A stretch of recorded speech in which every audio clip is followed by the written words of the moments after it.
This is where I come on and do a little dance to entertain everyone. I could sing the Jeopardy song. Do do do do do do do do. Fernando will get there. Fernando's an expert. It's kind of late his time. He's in Prague. He's based in Europe, so it's a little bit late at night. We asked him to stay up late for us, so we appreciate him staying up late for us. In the meantime, what's everyone has anyone who had a chance to take a look at the State of Content Marketing report? What's your favorite insight from it? New Mac, who this? Everyone should be able to chat in the little chat panel. So if anyone has a really cool insight or a cool tidbit that they thought jumped out at them from our report, we would love to hear your thoughts.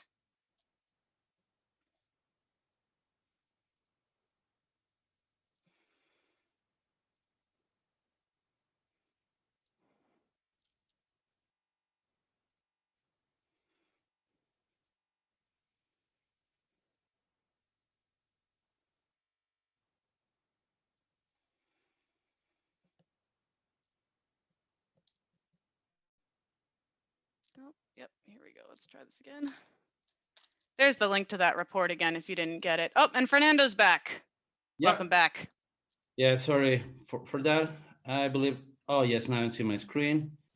And I believe you are seeing that as well, right? Wonderful. Okay, perfect. So let me start my let me share my presentation here. And yeah, big screen mode. Okay, so ready to start then? The State of Content Marketing Global Report.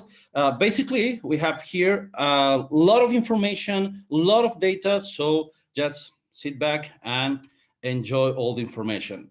A few words about us. This is SEMrush. We are SEMrush, of course, a global marketing platform that is meant to be for you to create more content, make your website more visible, and we are basically all over the world.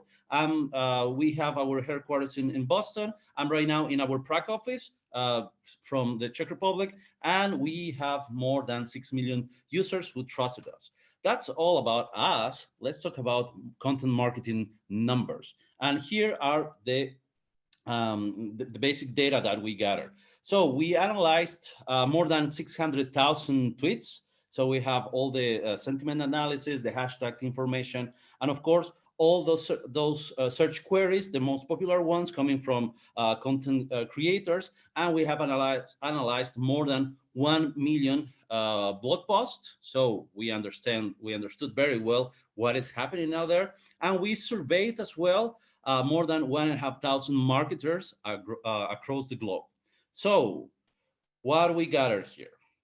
First of all, to create the present report, the data that we have today, we use different tools among the lot of services that we have on SEMrush.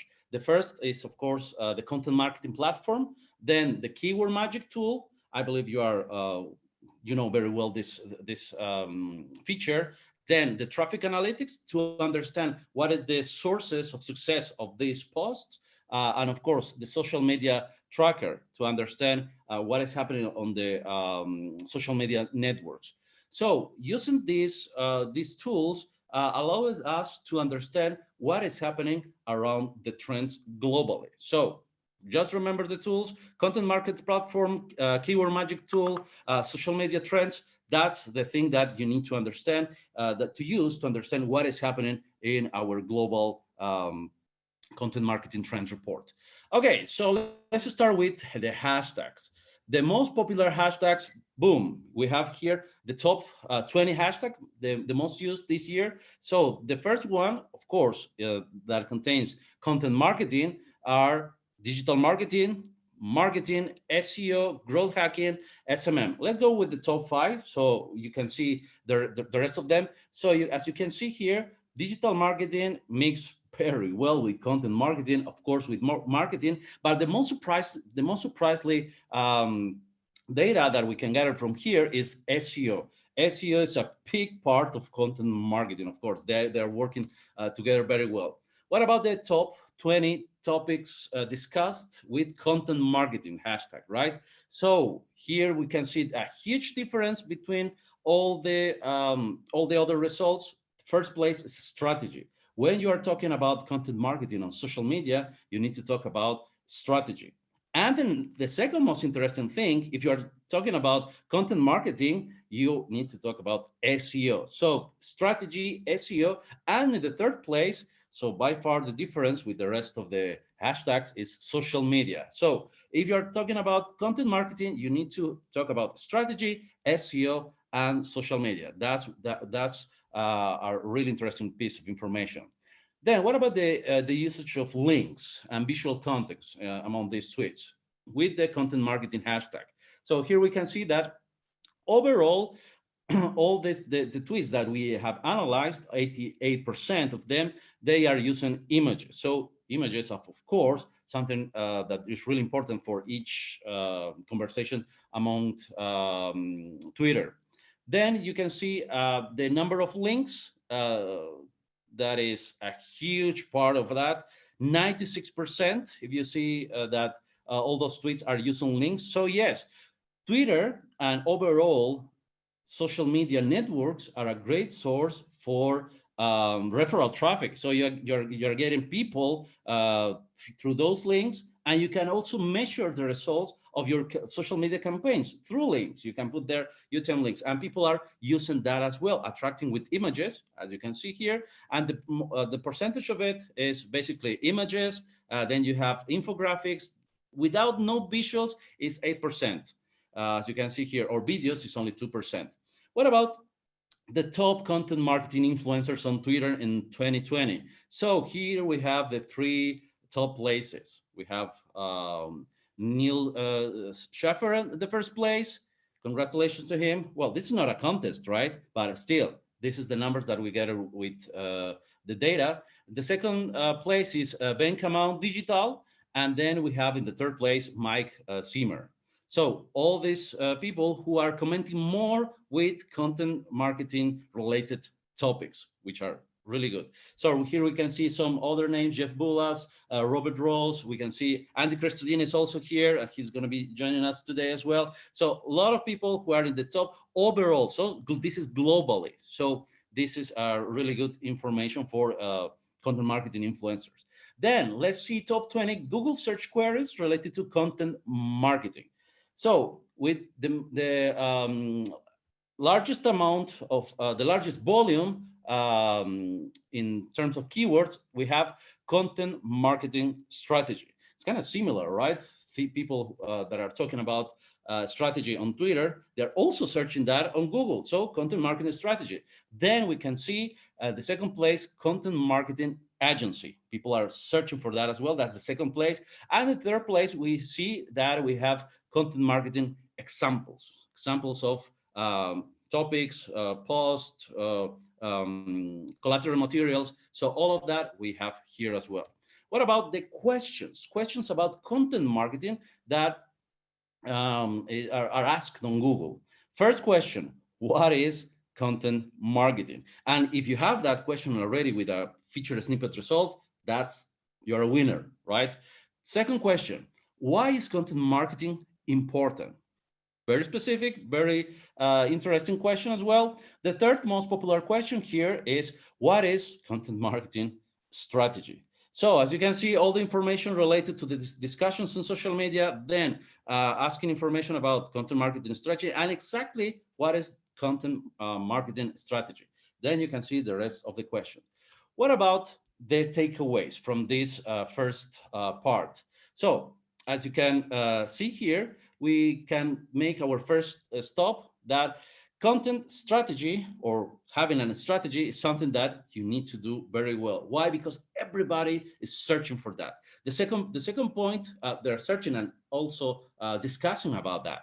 The second takeaway that we have here, so businesses are looking for different ways to promote themselves on social media. So they're using links, they're using images, they're using infographics, and they're spending a lot of time also trying to go through different channels. So promotion is one of the major parts of content marketing. One of the golden rules that we have in content marketing is 20% of your time creating content, 80% time promoting it, right? That's a big strategy. Third point here, third takeaway. So SEO and content marketing, they are better together. People are searching for content marketing, but they are not forgetting about SEO. So SEO, content marketing, they are better together. So that's a part of the strategy that you need to follow. Fourth point, fourth takeaway for the first part. So analytics and technology are getting very serious. Why is that? Because we have powerful tools to understand what are the results. If you thought in any case that you cannot measure the results of your content marketing strategy, you are wrong. Why? Because there are several tools that can track the links, the traffic sources, the rankings of your keywords. Also, if you are getting some search features, feature snippet, so you have several KPIs and tools to track that, also to track the opportunities, to predict the opportunities inside of your overall content marketing strategy. Five takeaway, of course, automation and outsourcing are here. You can automate the process, having all the steps in a beautiful platform, working with different people, not inside of your company, but also you can catch people ideas from different sources. And of course, the last one, everybody likes visuals. Images, videos are there to stay. We want to have more images and videos. Okay, so that's the first part about social media networks. Let's go with the most expensive keywords. So we are talking about keywords. We need to talk also about their volumes, the price, if they are going to be budgets to do Google advertising or Google Ads. In this case, let's see the top 20 most expensive keywords in the content marketing industry. And here are the top 20. Let's go with the first three. First place, content strategy conferences, right? So content strategy conference 2020, the average price for that is $20 per click. So that's a really expensive keyword. And of course, the interest, we saw that people are searching for that on social media. People are asking questions about that on Google. And of course, people want to have knowledge. That's why they want to attend this type of conferences. Then B2B content marketing agency, the second place. Content marketing strategy conferences, the third place. So all related to acquiring knowledge of content marketing strategy. That's the main point of this high expensive, top expensive keywords. And if we go for the takeaways here, so the pandemic, the situation that we all of us we were facing from the beginning of this year, has established that okay, content marketing is something that is here, and we need to invest more time on learning about it. That's the first key takeaway. Second point is the companies are very interested on investing in automation and of course outsourcing. We already established that. And of course, the third point here is there is a strong demand for solutions that can streamline keyword research and analytics. If you want to have content ideas, if you want to create related topics, if you want to build a content calendar, you need to use, of course, tools to do that. Let's go to the anatomy of the best performing content. What are the parts that you need to have there? So for the anatomy of best performing content, we have seen that long reads are great. Yes, most text, the most words that you have in a piece of text, the better results that it has here. So long text between 3,000 and 7,000 words get up to two more times page views and 24 times more shares than articles that are lower this mark. So 7,000 words articles are more popular 4 times, acquiring more traffic than the ones that are lower that mark. Why is that? Because people are sharing more those posts. If you are creating a piece of text with 800 words, 900 words, or even lower, 300 words. So the probability that people are going to be sharing that is lower. And the effectiveness of those pieces of content, of course, is lower. Short articles are 3 times less effective than the long reads from 7,000 words. Why is that it's happening? Well, we're going to be answering that with data. But what about visual content? So visual content is there to stay. That's that's a fact. And posts with one image get twice as much as traffic as posts containing text only. So if you only are thinking that content is text, purely text, that's not the thing that is happening. Images are really great and they are provoking more engagement between users. So this is also that you need to put in practice, that if you are sharing something, you need to share also links. So posts with images, for example, with more than 7 images, they get 4 times more traffic than articles with only text, which is pretty boring, right? If you have only text. Well, if you are also reading a PDF on your Amazon reader, on your text, well, you don't want to have images there because you are reading an ebook.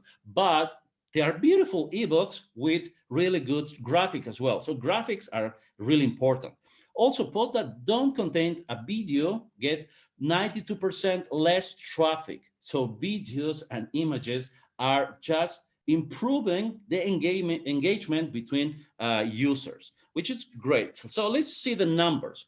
So what is the impact that content length provoke among users? You can see the average unique pages from those pieces of content that are starting from 300 to 600 words. So the engagement, the unique page views is lower, is really lower. If you see the content that is more than 7,000 words, so the page views is really high, like 6 times, 7 times higher than the lowest one. In terms of shares, we can see this pretty much the same thing. Of course, the word that every SEO in the world loves, it depends on the topic, but overall, if you can see here, the trends is more content, higher page views, higher shares, and of course, backlinks. You have more content, the information is really relevant, you have more links as well. You can acquire more links as well. What about the yes, let me check here. What about the non-shared articles by length? What is happening here? So basically, people are not sharing content between 300 and 600 words. Also, as you can see here, the number of content that people are not sharing is lower when you have highest amount of words, which is basically a correlation between, okay, you have more content, more words in the content, you will have more shares, which is pretty much logical. What about the page views? Again, when we're talking about the H1 length, if you have in your header one, what is the impact, right? So more words in the header, that means also less page views. That's pretty much interesting, right? So a very precise and interesting H1, it's gonna give you more, it's gonna bring you more page views. Also, this is kind of correlation, but in some cases it's not. It's basically what is inside of the content. It depends on the shares, and about the backlinks, it's kind of there. So still, more words, you have more page views. But in terms of shares of backlinks, is kind of the same if you have less number of words in the H1. What about the distribution of heading depth by performance? So if you have only the H1, that's not enough. You need to have a hierarchy of the content so you can attract more people to scroll down in that content. And specifically, when we are living in a mobile first era, you need to have the H2, H3, H23, and more, right? So if you don't have an H2, that's going to be a low performance piece of content. Why is that? Because people are not going to be scrolling down, and you will have not that good results in terms of performance. So in this case, if you have a structure with H2, H3, you can have a high performance, as you can see here. 56% of people scrolling more on those pieces of content. So more hierarchy, more structure on the content. You have the possibility to have more people scrolling on those pieces of content. What about the number of lists? What is the impact on performance? I was always saying, well, the last couple of years when we saw the impact of feature snippets among the results, and what is happening if you have lists, if you don't have any list in your content. So let's see here the results. What is the impact of having lists on your content? So if you don't have any lists, so the amount of page views, as you can see, is lower, right? So this is the correlation about between the lists, ordered or unordered list, and the amount of unique page views. If you have at least one list in a piece of content with 500 words, you have at least twice the number if you don't have any list. So one list is still a game changer, right? 100% increase in page views. That's great. Then you see if you have two lists, three lists, still you have a large amount of page views. What about shares? If you have list, if you don't have any list, so the amount of shares is lower as if you have at least one list, right? Then the backlinks, there's not enough correlation here, but still, if you don't have backlinks, you cannot perform to be earning a feature snippet or another search feature. So having lists and backlinks still a pretty good idea. Of course, what about the images and the impact on performance? So if you don't have any images, you can see the unique page views. You can see that only 75%. Okay, that's not a lot. Then you can see that if you have more page views, you can have still more page views, more images, more page views. That is also a correlation between shares and backlinks, which is pretty much at the same level of lists, but this is impacting the page views a lot, like 2 times or 3 times. Let's go with the takeaway. So the first takeaway that we have here, long reads are the best for traffic. You can drive a lot of traffic with long reads, more text, more viewers, right? The second takeaway here, that if you have an attractive header, if you have an attractive H1, people are going to be engaged with that. And if you have the hierarchy of that, having the H2, H3, people are going to be scrolling down. That's very logical, but we back it up, that hypothesis, with data. So now you can be sure about that. And of course, a clear structure makes your content better. That's the part of the hierarchy. Then you can see that visuals are a great a great strategy for increasing the engagement. If you have images, that's a really good. But also the last key takeaway, lists are really great for increasing the number of your readers. Also, not only for, because it's very comfortable for a person who is reading something on their mobile devices, they can scroll down between lists. That's a really good stuff to have there. You can also have the feature snippets result, or the people also ask results. Okay, so we are half of the way here, and let's see the survey. Content marketing in 2020, what marketers are replying to our questions. So how many, this is the usage of content marketing, right? So are you using content marketing as an approach in your company? Let's see the replies here. 94% this year, they say, yes, we are using it. Still, we have the approach. Only 6% they will say, no, we don't need that. Huge numbers, right? This is a big change. Basically, everybody out there is trying to have a content marketing strategy in their companies, in their digital marketing knowledge baggage. Strategy and budget. Second question, does your company have a content marketing strategy? Basically, 80%, 84% of them replied yes, only 60% no. Second question, how will you evaluate the performance of your content marketing strategy in 2020? Basically, most of them, 51% at least, is the majority. They replied yes, it's good. Then we have average. Then only 11% of them, they say excellent, then fair or poor, right? So not, basically everybody knows that they are not doing the best. They can do better, but we are still there. Then we have how would you evaluate your company's content marketing success in 2020 compared with 2019? So basically, you can see here that most of them they are thinking that they improve that they are more successful than the previous year. How would the second question? How would you rate your content marketing strategy maturity or complexity? You can see here that most of them they replied. It's promising the situation that we're living. Then they say that they're pretty much young, or they're some of them they're advanced. Then they're in their first steps as well. What about the strategy overall? And the question: what are the most efficient content marketing tactics implemented by your team in 2020? Let's go with the top three. Search engine optimization. So the correlation between conversations in social media, what people are searching in on Google, and the survey are confirming that content marketing and SEO they are married. They are need to be together.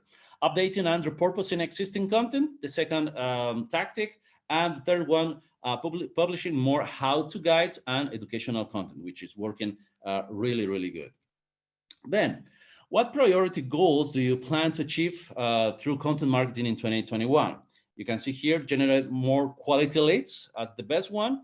Then, how much did your company spend on content marketing in 2020? Less than $10,000 overall for a an established content marketing strategy. What else we have here? Our next question is, how do you expect your content marketing budget to change during next year?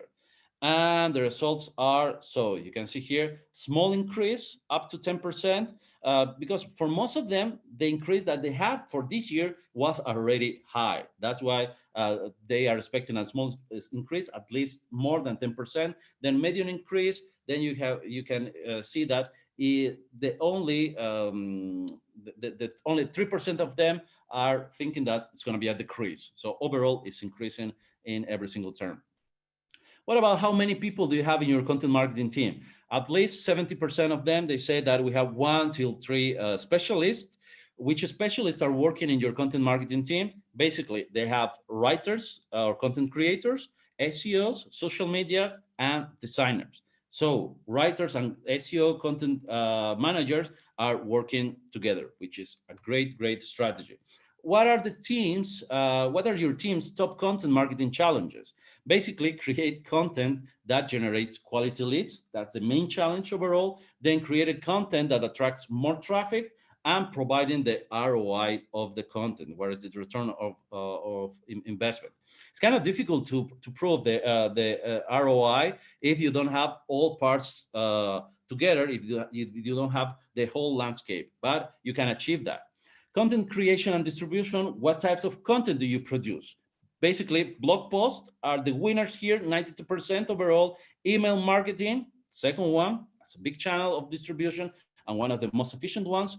Case studies are a great source also for acquiring traffic. Then you can see infographics and so on. What about channels for content distribution? The main one is organic search, still SEO, social media networks, email marketing among the top three. Then we can see the most effective channels and the social media networks for distribution as well. Facebook by far is the main one.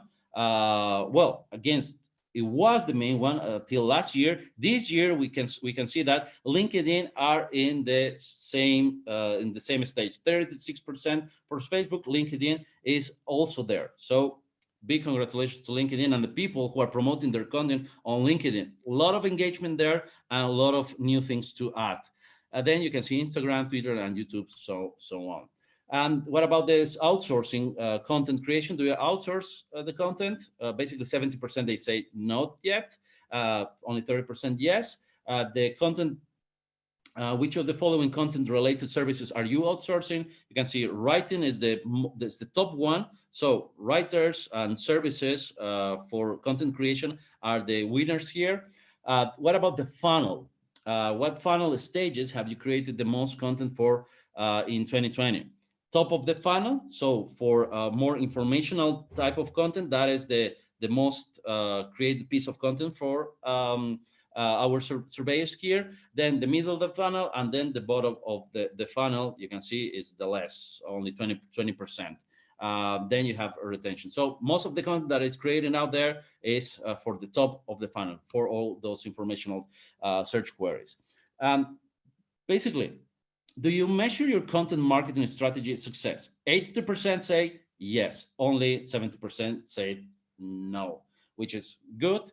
Then we can see that in other metrics, as you can see for measuring the content success, organic traffic, sessions, page views, leads are the top ones here. So for understanding what you can take as KPIs to prove the value of your content marketing strategy and to create the ROI algorithm to create as well, to design this part, you can see the metrics that people are taking. Organic traffic, page views, and leads are the top three.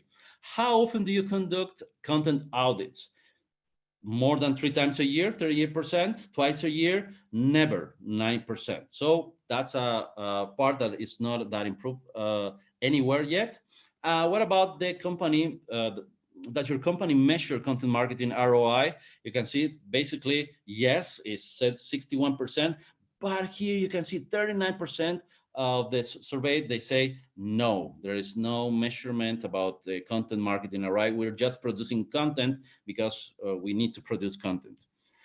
Okay, the last takeaways so far here, we can see that in the first part, building a perfect strategy is not an easy, it's not easy at all. You need to have different parts working together, promotion, content creation, and so on. The second takeaway, the content that you're producing needs to have a goal, an objective here, and the main objective for the content marketing is the leads, qualified leads, which is pretty much difficult to get. The third takeaway, so business expect a lot from their content. They want to have different type of results in organic search, in social media, in brand terms, and so on. The fourth takeaway, small teams are doing more. So you can see most of the companies, they have 1 or 3 people in their content marketing team. They are doing a lot already for such small teams. 5, the challenges that we have here, they are having achieving that with a lot of technology. So tools and platforms are working very well. The last one, educating is the key of success. If you want to go to the next step, you need to have more people qualified for content creation and SEO and analytics. So a mix of that will give you the key of the success. And the skills that are required, of course. So basically, you have social media, you have SEO, you have a strategy. Then you need to have piece of metrics, blogging, analytics, editing skills. But overall, the most required skills in this content marketing era are social media, SEO, and having an overall strategy. Then leadership, you need to respect the deadlines, and you need to be a problem solver, which is basically a management question. And here, of course, content marketing, the content marketing best skills, social media, SEO, by far. Then you need to build a team that is working with a strategy. From the beginning till the end, what are the goals, and then the tactics. Most of the teams that I know, they are working only with a strategy, with objectives, but not with the tactics, or they are confused. They misunderstood the meaning of strategy and tactics, which are pretty much different. And of course, the leaders are in a big demand because they need to be flexible during this time. A lot of things are changing. The content that you need to have out there, or maybe you need to delete a piece of content that is not working anymore. You need to have leaders to make those decisions. And overall, things are working very well. And when we're talking about digital content marketing, we need to work with different strategies. This is our strategy, and how you can benefit. So this is the process that we have here in SEMrush. We are using different tools to identify inside of SEMrush to identify the best keywords. Of course, the keyword magic tool, the keyword manager. Then we have tools to create the content. Then we have the tactics to create the to optimize those snippets. Then if we want to be more relevant, we need to have those features to have beautiful snippets or the feature snippet, and we need to maximize the real estate. So dominating the first page of results with search features, with images, with videos, with the local park, and with our organic results. If you have that, you are in the winning team. So use keywords that are meant to be for driving conversations, social media, SEO, the best one. Question keywords are really great. If you are thinking about distribution channels, social media is really good, as you saw, but also you can see that organic search is doing a great job. And if you want to create content, you need to think about users first, having search engines in mind. So creating content for Google and also creating content for users at the first place. Aim for text that is more relevant, more than 800 words, with at least one list. There is a great strategy. Then using visuals, images, videos, go for it as well. And if you want to have more interactions, use long tail keywords. Long tail keywords are a great source for having that user that you want to achieve, not for having big amounts, big tons of traffic, but for having that specific user that is searching for a solution for their problem from your website. And of course, get the full report just in our URL that is here. And basically, thank you very much. That was the full global content marketing trends 2020. Thank you so much, Fernando. We do have a few questions, if you don't mind answering a few questions for our audience. So Peyton wants to know, do tables of contents and long form content help with structure and the KPIs you listed? I would imagine this could be considered a list, but would like to know your opinion as well. Well, actually, if we're talking about tables, right? Yep. Yes. Tables of contents in long form content. Yeah, when we're talking about tables of content, I really love that specific type of content. Why is that? Because of the organization. You have more information organized. And if you are following the rules of the feature snippets, so we have three types of feature: the paragraph, the list, and the tables. You can have also another type of result. Only for the meaning of organization and of having an organized piece of content, tables are really good. What about the rankings for that? So if you have tables, you are also quick to go for a feature snippet or having better results. Why is that? Because that for just an instance is a great piece of content for mobile devices as well. So I'm really up to tables of content, the tables of content at the beginning, but also tables in the first part, second part of your content as well. So that's a great piece of content for me. Thank you. And then I think we've got time for a couple more. Karan wants to know, what are number of lists and how are they related to backlinks? Oh, yes. That's another piece of research that we have last year. And you can check that also on SEMrush. That is the feature snippet research. So we found out that if you have more than one list during this research, you can have more people engaged, right? That's basically because the structure of the content is more interesting. But what about of having more than three lists, right? So having more than three lists makes people to be more engaged, to scroll down even more. But if you are using at least, and let me remember the amount of links, the amount of external citations for that. I'm not talking about backlinks, right?